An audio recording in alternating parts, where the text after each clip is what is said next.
반갑습니다. 보수의 품격을 담은 정치 해석 김영은 TV입니다. 대한민국 현재 상황 정말 세계에 부끄러운데요. 판사가 영장을 발부하면서 입법을 마구마구 해대는 나라입니다. 그리고 수사권 없는 공수처가요. 한 나라의 대통령을 이 불법 영장으로 체포하겠다 설쳐대고 있습니다. 그리고 국회가 행정부 수반 최고 권력자의 윤석열 대통령을 가지고 불법 사기 탄핵을 해대고 있습니다. 이게 다 한 사람의 악행으로 이 나라의 이 대란은 계속되고 있다라는 거죠. 이재명입니다. 이재명. 이 윤석열 대통령의 탄핵 심판이 본격화되면서 조기 대선에 대한 기대를 안고 있는데요. 이 이재명은 8개 사건, 12개 혐의, 그리고 5개 재판, 전과 사범 깔고 있는 자범이다 라는 겁니다. 이재명의 이런 사범 리스크가 여전히 답보 상태에서 국민의 이제 우라통만 터지고 있는데요. 법조계에서는 사법부가 연일 재판 지연을 해소하겠다라고 강한 의지를 보였기 때문에 이재명이 더 이상 재판을 지연할 수 없을 것이다. 이제 그 전략은 통하지 않을 것이다 라고 내다보고 있지만 이재명입니다. 이재명. 시간이 부족한 이재명이 윤석열 대통령 체포, 그러니까 탄핵에 목숨 걸고 있는 건 지금 본인이 살고자 합니다라는 거죠. 그러나 애국 국민들과 사법부에 아직 희망이 있는 것, 그리고 트럼프가 20일 날 취임을 합니다.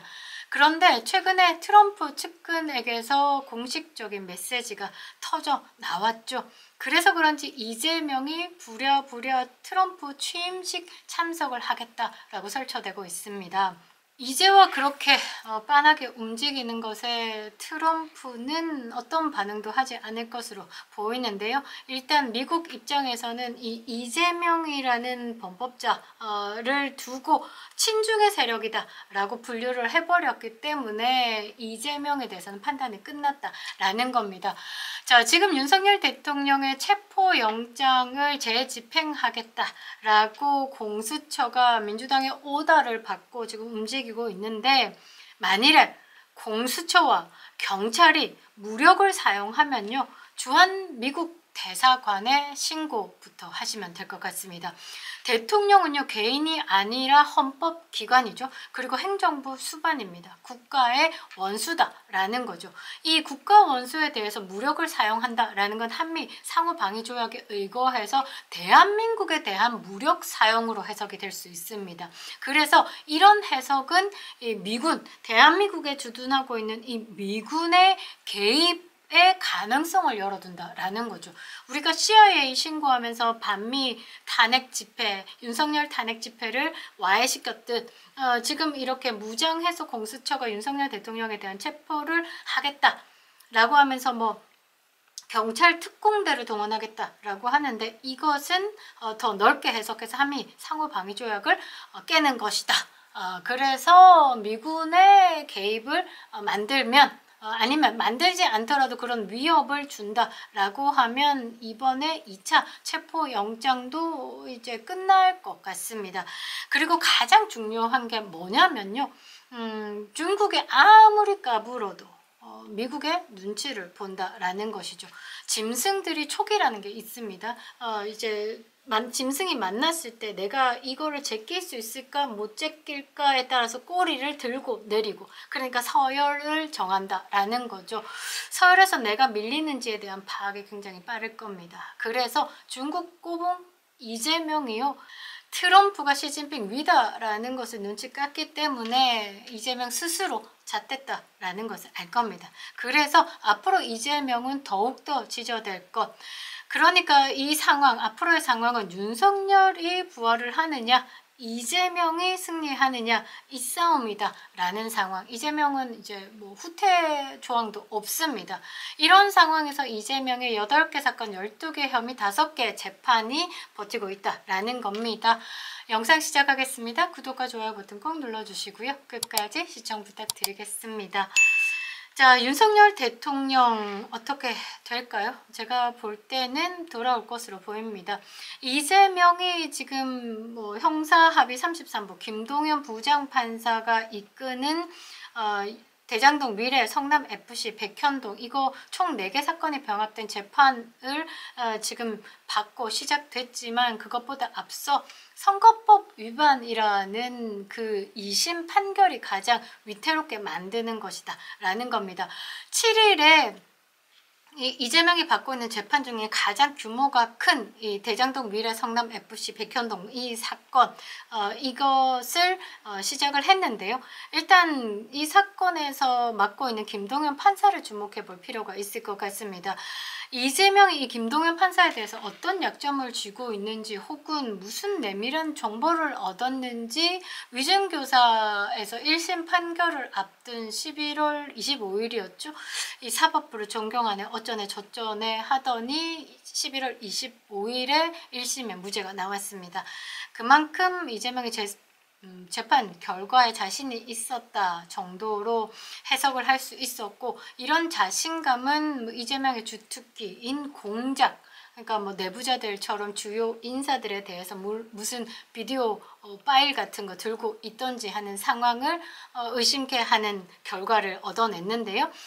이 김동연 판사는 역사에 길이길이 남을 쓰레기 판결을 했죠. 대한민국 법조사에 아마 영원히 남을 수도 있을 것 같습니다. 뭐라고 했냐면 피고인에 대한 그러니까 이재명에 대한 공소 사실은 범죄 사실의 증명이 없고 그러니까 위증교사를 했다라는 증명이 없다. 그리고 위증교사를 했다고 해도 고의가 있었다라고 보기 어렵다고 무죄를 선언했습니다. 그리고 그 위증을 교사받고 위증을 한 김진성 씨에게는 유죄. 그러니까 이 판결 그대로다라고 하면 이제부터 권력자가 교묘하게 위증하라고 협박을 하면 그냥 이제 위증을 시킨 사람은 다 무죄. 그러니까 변호사와 상의해서 위증에 대해서 지침할 수 있는 변론 요지서를 먼저 그 위증 교사한 사람에게 보내고 나 이렇게 변호할 거야 라고 미리 알려주면 이 위증교사가 되지 않는 방어권이다 라는 것으로 해석이 될 수 있으니 말입니다. 아무튼 뭐 이런 쓰레기 판결을 한 김동연 판사가 가장 사건 규모가 큰 대장동 미래 뭐 이거를 지금 담당을 하고 있다라는 것이죠. 사실 이재명의 판결을 보면 어이없게 뭐 이 김동연 판사뿐만 아니라 유창훈 판사도 있고 이게 법 이전에 인간의 상식이라는 게 있는데 그 상식을 체계화한 것이 법일 뿐인데 그지 않습니까? 이제 와서 이 판사들이 교묘한 말과 논리로 이 상식을 어지럽히게 만든다라는 거. 그러니까 막 새로운 역사를 쓰고 있는 겁니다. 이토록 사법부가 이재명 단 한 사람에게 이렇게 관대할 수가 있냐라는 의문을 가질 수밖에 없는데요. 이거는 문재인이가 임명해 놓은 김명수 사법부가 지금 수장이 되고 난 이후에 우리법연구회가 재판을 들쑤셔놓고 정치적 판결을 하기 시작하면서부터 만든 문제다라는 거죠. 그래서 문재인은요. 아마 간첩의 최대 조직이 아닐까 간첩이 대통령이 되었다라고 하는 책이 펼쳐내질 만큼 대한민국의 근본을 흔들고 있다라는 거. 그런데 이 문재인의 토스를 받아서 지금 이재명도 대한민국 근본을 흔들고 아예 북한과 중국과 손을 잡고 사회주의 국가로 가겠다라고 선언을 한 거나 마찬가지로 움직이고 있다라는 거죠. 아무튼 한번 띄워드릴 건데요. 이 재판부가 이재명의 혐의 중 상대적으로 분량이 적은 위례신도시부터 시작을 했는데 이게 이제 2023년 10월 재판을 시작했고 또 11개월 소요가 됐고 막 사건이 계속 어마어마하게 시간이 걸린다라는 겁니다. 그리고 위례신도시보다 더 사건이 큰 업그레이드된 대장동 사건 심리는 더 오랫동안 시간이 걸릴 것이다 라는 게 법조계의 중론이죠. 그런데 여기에 대장동 재판 자체는 지금 비상계엄 사태를 이후로 이재명이 온갖 핑계를 다 대면서 뭐 비상계엄 이 사태에 대해서 대응해야 된다. 제1 야당으로서 뭐 이렇게 움직여야 된다 이러면서 불출석과 조퇴를 반복하면서 이 심리가 시작된 이후로 계속 공전, 지연만 계속되고 있다라는 거죠. 대장동 사건 심리를 재판하는 이 재판부가 이례적으로, 그러니까 김동연 판사가 이재명의 일정에 맞춰서 재판 진행을 하면 끝도 없을 것이다. 그리고 갑작스런 불출석을 반복하는데 이런 식으로 재판의 공전을 시키는 것은 상당한 유감이다 라고 지적을 한 바가 있습니다.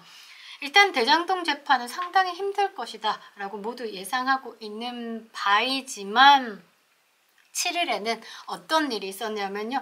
이 유동규 전 본부장이 반대 신문이 진행되면서 이제 이재명과 충을 일으켰습니다. 이재명을 바라보고 있던 유동규를 바라보고 있던 이재명이 심하게 눈싸움을 하면서 이제 유동규 씨가 감정이 폭발해서 나한테 뒤집어 씌우려고 이러는 거 아니냐? 쭉 꼬리 잘라서 유동규 네가 다 한 거고 대장동도 김만배와 니들이 다 해놓고 내한테 다 덮어 씌우려는 거 아니냐? 이런 식으로 몰고 가려고 하는 거다 라면서 재판장에서 큰 소리를 쳤고요. 이재명은 계속 째려다보고 15분간 휴정을 선언하기도 했는데요. 유동규 씨가 한 말 중에 웬만한 사람들이 이재명 하면 벌벌 떨고 그러는데 나는 하나도 안 무섭다. 당신이 우습다. 인간 같지도 않다. 이 말, 이거 모든 국민들이 이재명에게 하는 말이 아닌가 싶습니다. 그리고 한남동 그 집회, 우리가 한남 대첩이라고 하죠. 그 집회에 나가면 새 소원은 이재명 구속이라고 이야기를 하고요. 그리고 민노총이 지나가는 상황에서 이 윤석열 탄핵 반대를 외치면서 이재명 구속을 외쳤습니다. 그러니까 민주당 입장에서도 그들도 이재명에 관한 그 뭐라고 해야 되나? 이 사법 리스크에 대해서는 뭐라고 말을 못하니까 그들의 공격 포인트는 이재명 구속, 이재명 깜빵, 민노총이 입을 닫더라고요. 아무튼 유동규 본부장 말처럼 인간 같지도 않다라는 거. 그러니까 이재명과 관련된 사건들에서 사람들이 죽어나가고 편법 쓰고 꼼수 쓰고 앞으로 쉽지 않음을 우리 국민들이 다 알고 있는 상황에서 이재명이 또 화병나는 말도 하기도 했었는데요. 어떤 말을 했냐면 사회에 법 질서가 지켜지지 않으면 경제와 민생은 그야말로 모래성이 될 수밖에 없다라고 말했습니다. 이 말뜻은 이제 윤석열 대통령에 대한 체포영장이 다시 재발부가 된 만큼 이 체포에 순조롭게 뭐든 일을 좀 해봐봐 라는 메시지를 우회적으로 던진 것이다 해석을 하는데요. 아니 현재 지금 권력쥐고 입법 권력쥐고 탄핵 남발하고 예산 삭감하면서 대한민국의 질서 자체를 무너뜨리고 무법천지로 가고 아예 이 정권 이거를 무너뜨리기 위해서 지금 내란을 일으키고 있는 게 지금 이재명인데 이 국민들 앞에 상대로 얼굴을 완전 철판을 깔고 사회의 법 질서가 무너지면 안 된다라고 말을 하니까 기가 찬다라는 거죠. 앞으로 이재명의 이 대장동 재판은 기대할 수는 없을 것 같습니다. 왜냐하면 오는 2월에 예정된 법관의 정기 인사가 관건이기 때문입니다. 김동연 판사 같은 경우도 본인이 이 대장동 사건 맡고 싶겠습니까? 그러니까 이게 인사로 재판부가 변경이 된다라고 하면 또 한 달 정도 공판 갱신 절차를 거쳐서 뭐 진행될 거고 그럼 재차 재판이 지연될 가능성이 더 커지는 거기 때문에 일단은 이 대장동 재판에서는 그냥 이재명의 발목 잡고 있는 정도로 봐야 된다라는 것이고 가장 큰 거는 선거법 위반에 대해서 이제 2심 선고까지 국민적인 압박도 가야 된다라는 거죠. 그런데 이 재판부가 정치 권력을 조금 눈치를 보고 있다라는 것은 사실 공직선거법 위반이 634 원칙에도 불구하고 이재명의 1심이 떨어지기까지 2년 2개월이 소요가 됐습니다. 633 2월 15일에는 이재명의 2심 판결이 나와야 되는데 이것도 지금 이렇게 늦어지면서 한 4월쯤에 나온다라고 모두가 예상을 하고 있죠. 일단 법조계에서는 사법부가 재판 지연 해소를 최우선 과제로 삼고 있는 만큼 이재명은 더 이상 이 탄핵 정국을 더 이상 입맛에 맞게 활용하지는 못할 것이다 라고 이야기를 하고 있지만 이재명이다 라는 겁니다. 재판 도중에 조퇴하는 이재명이다 라는 거죠. 그만큼 예상을 벗어난 이재명이 뒤도 돌아보지 못할 만큼 앞만 보고 달려야 되는 이 상황에서 이 도널드 트럼프 2기를 맞이하고 있죠. 앞으로 한 10일 정도 남았는데요. 이 도널드 트럼프의 가장 큰 조력자 정도로 해석이 되는 스티브 배넌 전 백악관의 수석 전략가가요. 윤석열 대통령이 지금 중국 공산당을 배후로 하고 있는 한국의 좌파들에 대해서 지금 탄핵으로 수세에 몰리고 있는데 목숨을 걸고 있는 싸움을 하고 있다라고 평가를 했고, 이재명에 대해서는 그냥 이제 뉴스에서는 강경 좌파 그리고 친중 미국을 점령군이다라고 부르고 사드 배치에 적극적으로 반대했다라고 하면서 이재명은 선거법으로 유죄를 판결받아서 대선 출마가 가로막힐 수 있는 범죄자다. 그래서 탄핵 정국을 지금 조성하고 있다라고 평가했는데, 이 트럼프 좌장인 배넌조차도 이재명을 빨갱이다 라고 평가를 한 겁니다. 그리고 또 배넌이 사이버 정책 담당 디렉터를 지낸 존 밀스로부터 현재 한국에 대해서 일어나고 있는 이 대부분의 사건에 대해서 정보를 받아서 지금 트럼프와 소통을 하고 있다라고 밝히면서 뭐라고 했냐면, 체제를 전복하고 한국을 영토로 편입하려는 중국의 악한 영향력 때문에, 그러니까 중국의 손이 작용한 것이다 라고 하면서 지금 중국이 지금 한국의 내정 간섭을 하고 있다라고 이제 문제의식을 공유했습니다. 지금 조선일보가 제대로 이제 표현을 하지 않고 있는데, 일단 윤석열 대통령은 공산당에 맞서서 싸우고 있다. 중국 공산당이 배후다라고 이렇게 확정적으로 이야기를 했습니다. 그리고 앞서 존 밀스 전 대령 있죠? 뭐라고 얘기했냐면, 윤석열 대통령은 중국에 선거 개입 증거를 압수하기 위해서 선관위를 습격했다. 그리고 법적으로 계엄 시에만 할 수 있는 유일한 방법이었기 때문에 이 비상계엄을 부정선거를 파헤치기 위해서 선택을 했다. 그 부정선거의 배후는 누구? 중국이다 라고 정확하게 분석을 했습니다. 그리고 부정선거가 자행된 탓에 야당이 192석을 차지하면서 국회를 통제했고, 한국의 주류 매체는 탄핵 찬성 보도밖에 하고 있지 않다.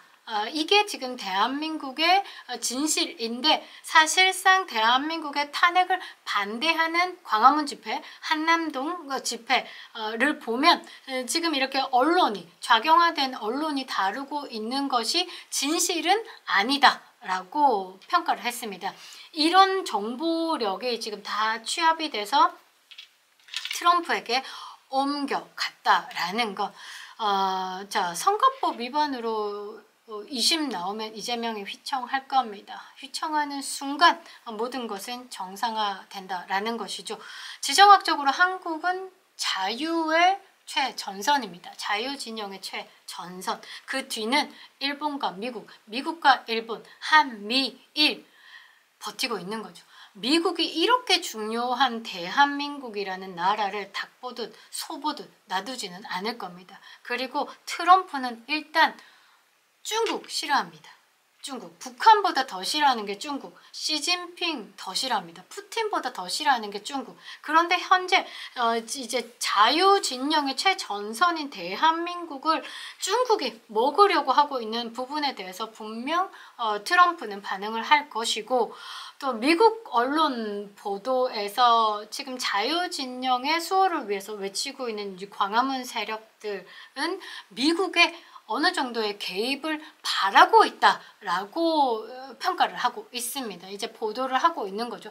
사실 미국 공화당 하원 의원 영김 같은 경우도 지금 현재 광화문 세력에 대해서 집중 조명하면서 윤석열 대통령의 탄핵을 주도하는 세력은 이 종전선언을 외쳐대던 한국의 좌빨들이다 라고 지금 공식 언론에 글을 올렸습니다. 지금 트럼프 2기를 앞두고 있는, 지금 한국으로 얘기하면 인수위 과정이죠. 이때가 가장 막강하고 이때 가장 많은 정보력과 이때 앞으로 트럼프 이기를 어떤 방향으로 펼쳐낼 것인가에 전략이 집중될 때 지금 이런 상황에서 한국에 대한 보도, 그리고 트럼프의 가장 가까운 사람들이 지금 계속된 언급을 하고 목소리를 높이고, 일론 머스크까지도 와우 또는 지금 비상계엄은 윤석열 대통령의 뭐 최고의 선택이었다 또는 간절한 선택이었다 등으로 해석이 되는 글들도 쓰고, 이런 것들을 굉장히 볼 필요가 있다라는 거죠.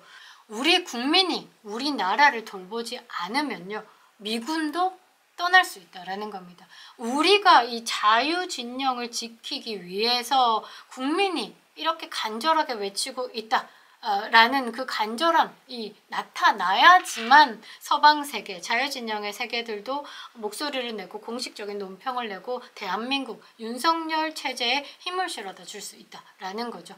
국민들이요, 힘을 내시기 바랍니다. 한남동에서 뵙겠습니다. 김영윤TV였습니다.